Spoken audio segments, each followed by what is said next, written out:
Welcome to speed tech channel. நாம இந்த வீடியோல எதை பத்தி பார்க்க போறோம்னா, நம்மளுடைய மொபைல் கான்டாக்ட் இருக்குல்ல, இந்த மொபைல் கான்டாக்ட் நேமோட ஃபாண்ட் ஸ்டைல வந்து சேஞ்ச் செய்யணும்னா அது எப்படி செய்யறது, அத பத்தி தான் நம்ம இந்த வீடியோல கிளியரா பார்க்க போறோம். ஓகே फ्रेंड्स, நம்ம சேனலை ஃபர்ஸ்ட் டைம் பார்க்கறீங்கன்னா சப்ஸ்கிரைப் பண்ணி கூட இருக்க பெல் ஐகானை கிளிக் செய்வீங்க. ஓகே, வீடியோக்குள்ள போகலாமா? ஓகே, இப்போ நம்மளுடைய மொபைல் கான்டாக்ட் ஃபாண்ட் ஸ்டைல வந்து சேஞ்ச் செய்யறதுக்கு என்ன பண்ணணும்னா, ஃபர்ஸ்ட் குரோம் பிரவுசரை வந்து ஓபன் செய்திருங்க. ஓபன் செய்துட்டு இதுல வந்து லிங்கோ ஜான் டைப் பண்ணிட்டு அடுத்து சர்ச் செய்யுங்க. நெக்ஸ்ட் என்னன்னா, இல்ல ஃபர்ஸ்ட் ஒரு லிங்க் இருக்குல்ல, இத வந்து கிளிக் செய்திடலாம். கிளிக் செய்த உடனே இல்ல வந்து ரெண்டு பாக்ஸ் இருக்கு. அதுல ஃபர்ஸ்ட் பாக்ஸ் இருக்குல்ல, normal text cos here.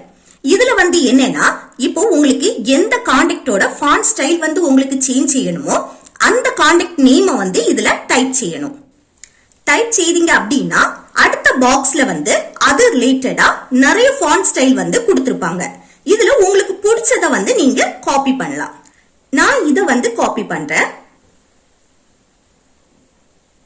Copy பண்ணிட்டு என்ன பண்ணணும்னா, நம்மளுடைய மொபைல் கான்டாக்ட வந்து ஓபன் செய்துட்டு இல்ல எந்த கான்டாக்டுக்கு உங்களுக்கு ஃபாண்ட் ஸ்டைல் சேஞ்ச் செய்யணுமோ அந்த கான்டாக்ட வந்து ஓபன் செய்யணும். ஓபன் செய்துட்டு இதுல எடிட் சிம்பல் இருக்குல்ல, அதை வந்து கிளிக் செய்திருங்க. கிளிக் செய்துட்டு இந்த நேமை வந்து ரிமூவ் பண்ணிடலாம். ஃபர்ஸ்ட் ரிமூவ் பண்ணிட்டு நீங்க அங்க காப்பி பண்ணீங்கல்ல, அதை வந்து இல்ல பேஸ்ட் பண்ணிருங்க. இப்ப பாருங்க, அந்த நேம் வந்துருச்சு. இனி மேல இருக்க இந்த டிக்க வந்து கிளிக் செய்தீங்க அப்படின்னா இப்ப இந்த நேமோட ஃபாண்ட் ஸ்டைல் வந்து சேஞ்ச் ஆயிடுச்சு பாருங்க.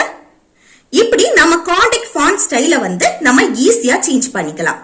இந்த மாதிரி நம்ம ஒவ்வொரு கான்டாக்டுக்கும் தனித்தனியா இந்த ஃபாண்ட் ஸ்டைல வந்து நம்ம சேஞ்ச் பண்ணிக்கலாம், நமக்கு பிடிச்சது மாதிரி. சரியா?